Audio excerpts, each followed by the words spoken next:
Alhamdulillah, Alhamdulillah dari anzala ala abdihi al-wahid wa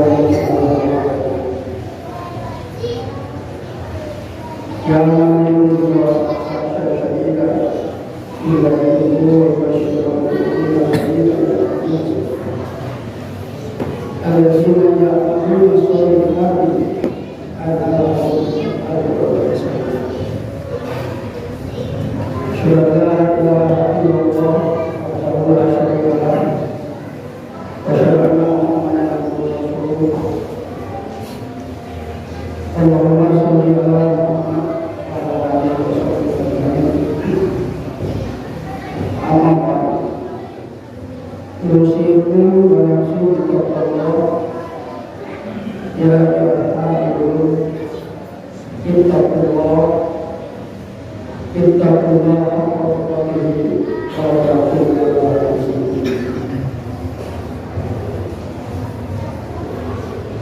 Allah Ta'ala berfirman Al-Karim A'udzubillahi minasyaitonir rajim wa syari'u ila ma'rifati rabbikum wa ta'ala as-samawati wal ardi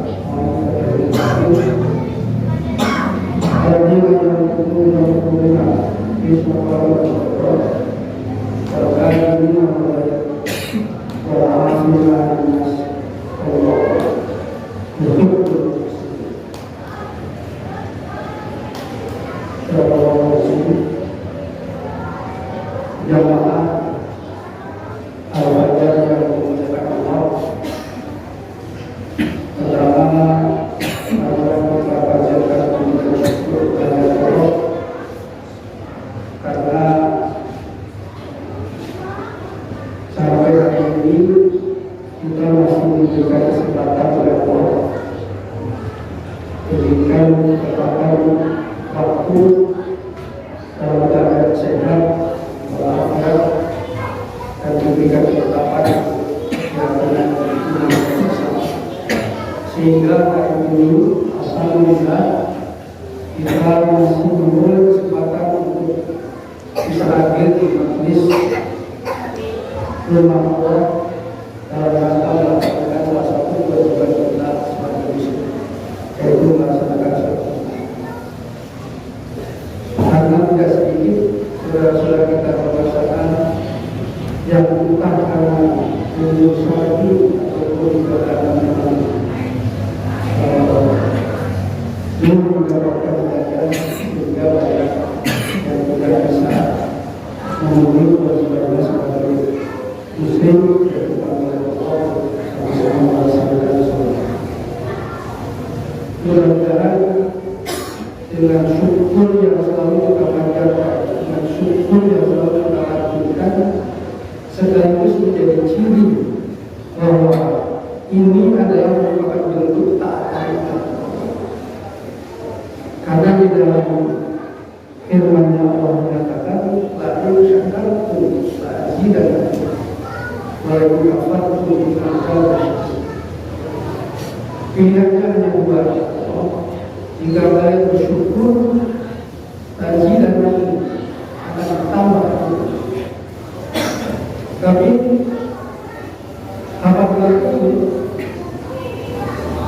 baik kafartum kata Allah ada bahwa adab itu sangat keras. Lalu sebab itu mudah-mudahan hadir kita di sini sekaligus dipertegas bahwa kita masih mampu menerima isyarat dari Allah, seruan Allah untuk senantiasa bersyukur sebagai bentuk dari ketaatan kepada Allah. Dalam kecuali semoga senantiasa berhubungan pada Rasulullah Muhammad SAW, para sahabatnya, para umatnya yang senantiasa ada pada menjaga dan saya. Mudah-mudahan kita semua yang hadir dan keluarga besar kita, anak istri kita, saudara kita, anak saudara kita, semua berada dalam kelompok yang akan membawa kita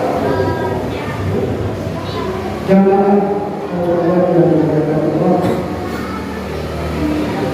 dalam sebuah hadis qudsi yang dikutip oleh Imam Al-Ghazali dalam bukunya Munajat Al-Ghazali, Rasul sallallahu alaihi wasallam bersabda, yaqulullah ta'ala, ya ibadi kullukum mudnibun illa man aghfir fastaghfiruni aghfir lakum wa man alima anni qudratun ala an aghfir lahu wa fadlu lahu wa la uqbal. Allah Subhanahu wa ta'ala berfirman, ya ibadi, wahai hambaku, kata Allah, kullukum mudnibun, bahwa kalian semua itu pendosa. Ini kata Allah, bukan kata aku. Allah berfirman begitu melalui diskusi dan disampaikan oleh Rasul. Illa man afaitu, kecuali mereka yang memaafkan. Fastaghfiru, maka beristighfarlah kalian kepada Allah. Aghfir lakum, maka aku akan mengampunimu. Jadi Allah berfirman, fastaghfiru, maka beristighfarlah kalian kepada aku. Aghfir lakum, maka aku akan mengampunimu. Wa man alima anni qadra an-nafsu, barang siapa yang mengetahui, barang siapa yang tahu, barang siapa yang paham bahwa aku adalah orang-orang yang murah memberikan ampunan, kata Allah, aghfirullahu, maka aku akan memberi mereka wafarulahu walau bali, dan aku akan mengampuni mereka tak peduli seberapa besar. Jamaah yang dimuliakan Allah, kalau kata Allah di dalam hadis ini jelas begitu bahwa hampir semua manusia itu dianggap sebagai pendosa. Artinya secara umum, seperti juga yang pernah disampaikan oleh Rasul Muhammad SAW, bahwa al-insan ma'rufakul manusia, bahwa manusia itu tempatnya berupa besar. Seiring dengan itu, maka kata Allah itu menjelaskan syaratnya sederhana. Siapa yang mengetahui dan memahami bahwa Allah itu memberi ampun, bahwa Allah itu suka memberikan ampunan, maka Allah akan mengampuninya. Dan Allah tidak peduli seberapa pun dosa, sepanjang orang yang mengetahui bahwa Allah itu Maha Pengampun, suka mengampuni dan mau meminta ampun kepada Allah. Maka kemudian dalam satu ayat Allah berfirman, "Wasyari'u ila maghfiratin min rabbikum wa jannatin 'arduhas samawati wal ardu." Maka kalau sudah menyadari dari kata Allah, bukan kata siapa-siapa, kata Allah, bahwa kita ini adalah pendosa, pembuat dosa, tempatnya berbuat dosa, maka kata Allah, wasyari'u ila maghfiratin min rabbikum, maka segera berlari kepada Allah.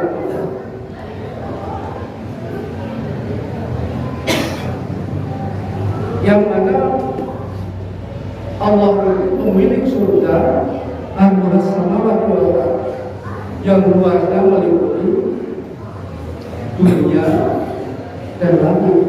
langit dan dunia. Al-Muttaqin dipersilakan dan disediakan bagi orang-orang yang takwa. Seperti apa orang yang takwa, kata Allah dilanjutkan dalam ayat berikutnya, alladzina yunfiquna bisyarri wad dharra.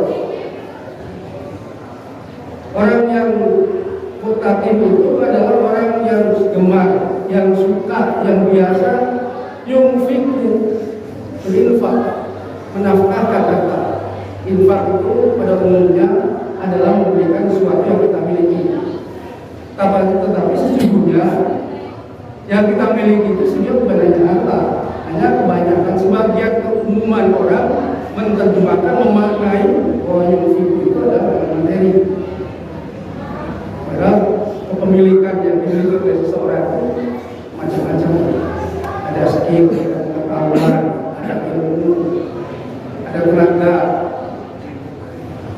Tetapi di sini dikatakan, digambarkan oleh Allah, yunfiquna bisyarri wad dharra, yaitu orang yang suka berinfak, suka membantu, suka berbagi.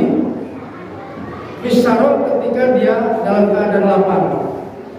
Kalau bukan materi, dia dalam keadaan kaya, banyak uang, banyak harta.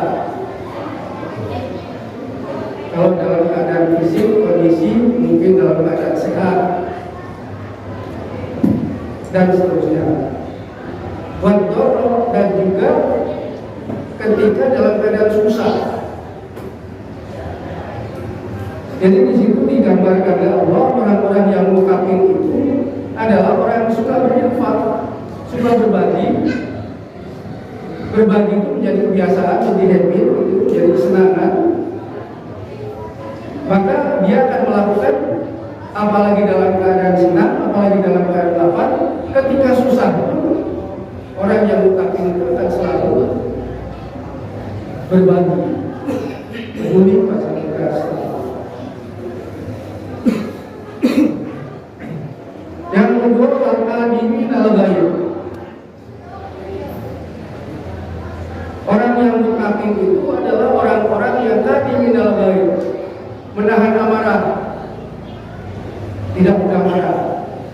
Artinya tidak temperamental, tidak mudah tersinggung, tidak mudah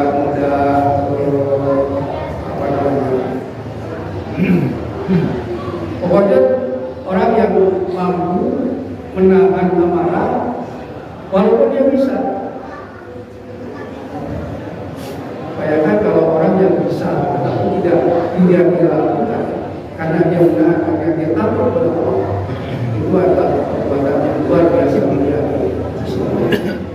Wal-afina anin-nas, dan yang ketiga adalah orang yang mampu memaafkan pada orang lain. Memaafkan kesalahan ini juga lagi-lagi sebuah perbuatan yang tidak mudah. Karena biasanya kalau orang sudah merasa benar kepada pelaku salah itu, dia akan melakukan semampunya. Nah, dalam kaidah Islam, dalam perspektif Quran, kita diajari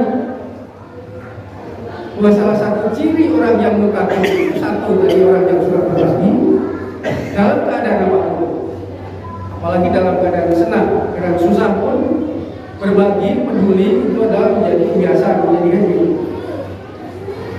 Kemudian yang kedua, menahan amarah, karena amarah ini juga bisa membuat orang salah langkah. Dan yang ketiga, yang termasuk yang cukup mendapat apresiasi dari Allah adalah ketika orang mampu memaafkan kesalahan. Jamaah yang dimuliakan Allah, jika kita melihat kepada apa yang disampaikan oleh Rasul melalui hadis qudsi tadi, kemudian juga dari firman Allah yang ada di dalam surat Al-Imran 133-134, maka kata kuncinya hanya dua secara eksplisit, yaitu dosa dan ampunan. Kata dosa ini dalam Al-Quran diulang-ulang sampai 100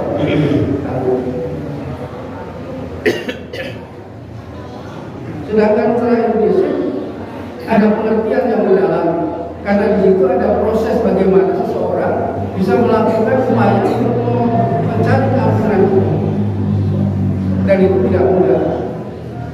Sehingga kemudian Rasul sendiri juga banyak menyampaikan bagaimana seseorang akan mendapat ampunan Allah, walaupun juga mendapatkan sering juga Allah ungkap, misalnya orang-orang yang tergolong memiliki kemuliaan adalah orang-orang yang misalnya suka beristighfar yang ashar, yaitu beristighfar di waktu subuh.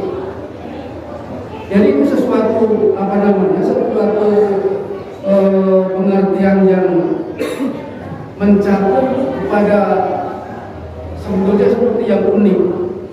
Kita berdosa tapi diberi peluang untuk mendapat ampunan, tapi proses pengampunannya itu unik karena itu menyangkut kepada satu keyakinan. Karena seseorang yang berdosa biasanya, apalagi dosanya sudah terlanjur, biasanya nekat.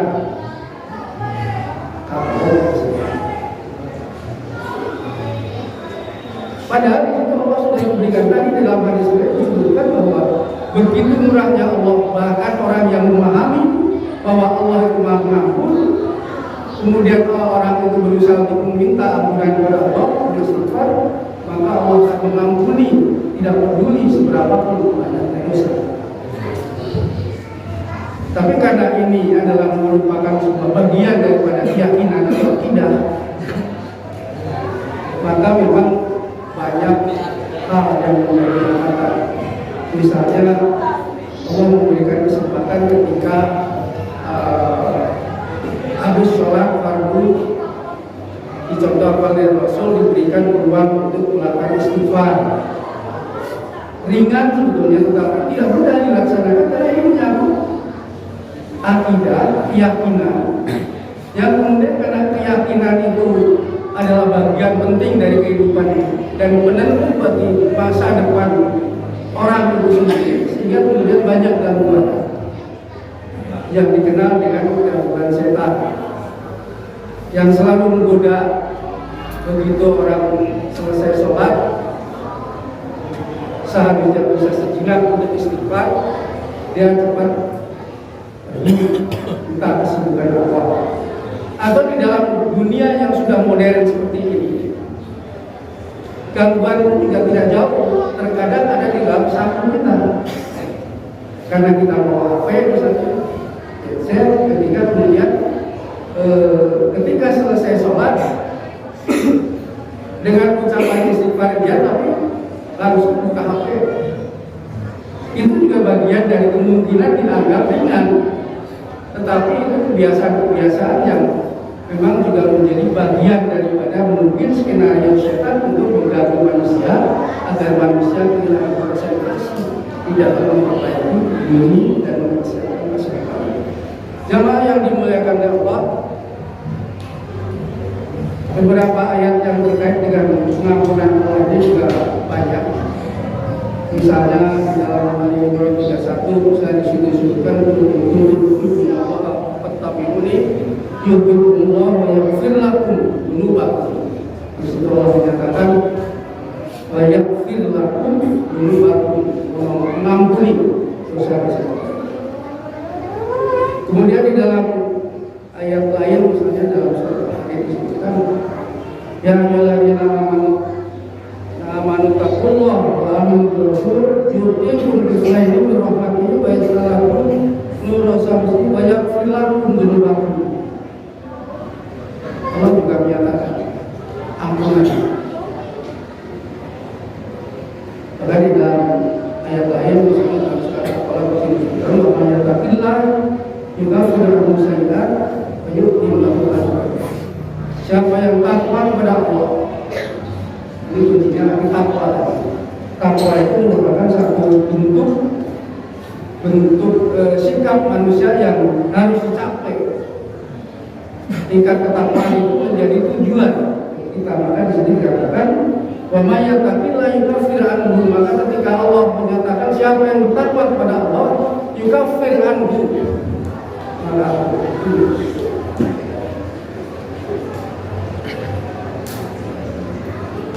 Dalam target dari semua kita mengambil sebuah catatan dalam kesempatan Jumat ini bahwa kalau kata Allah bahwa kita ini adalah termasuk pendosa, lalu solusinya juga bisa diberikan oleh Allah. Silakan beristighfar karena itu media yang disediakan oleh Allah untuk melakukan perbaikan diri, membersihkan diri dengan istighfar pada Allah. Waktunya yang gampang itu pada setiap sholat fardu, selebihnya itu adalah di waktu sahur malam hari. Kalau dengan mengenal ini kata kerja kita sudah kalah, saja rasa pokoknya sebagian malam itu silakan bangun untuk melakukan sholat. Mudah-mudahan Allah akan mengampungkan dijadikan makom yang mulia. Itulah dikatakan sebagai tempat untuk melakukan ibadah. Oleh sebab itu, kemudian karena kita sebagai pendosa, kita berbuat dosa, maka tadi tidak ada lain kecuali harus segera bertobat. Karena bertobat itu merupakan bagian daripada upaya mengerjakan kebaikan, mengerjakan kebajikan, mengerjakan amal soleh. Karena amal soleh itu kemudian orang yang takwa yang mengerjakan amal soleh itu juga akan menentukan nasibnya, bukan saja nanti di akhirat juga di dunia. Yaitu Allah menjanjikan bahwa bagi orang yang melakukan kebaikan di dalam hidupnya Allah akan menjamin kehidupannya yang baik. Seperti juga Allah firmankan di dalam sebuah ayat,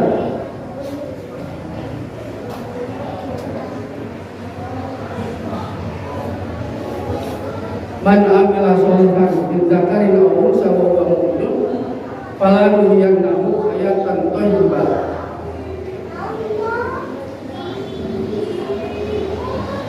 Barang siapa yang melakukan kebaikan, amilus sholihan min dzakarin aw unsa, baik laki-laki maupun perempuan, wa huwa mu'min, sedangkan mereka ini orang-orang yang mukmin. Karena membuat amal soleh itu bisa diterjemahkan juga dengan kata perbuatan yang baik. Kalau perbuatan yang baik bisa saja siapa berbuat baik. Maka catatan di dalam ayat ini kata Allah menegaskan siapa yang berbuat baik, siapa yang beramal soleh, berbuat baik, dzakari wa unsa, laki-laki maupun perempuan, dan dia dalam keadaan mukmin, dia beriman pada Allah, falanuh yang aku ya akan berubah, maka aku akan menjamin kehidupan itu akan menjadi baik.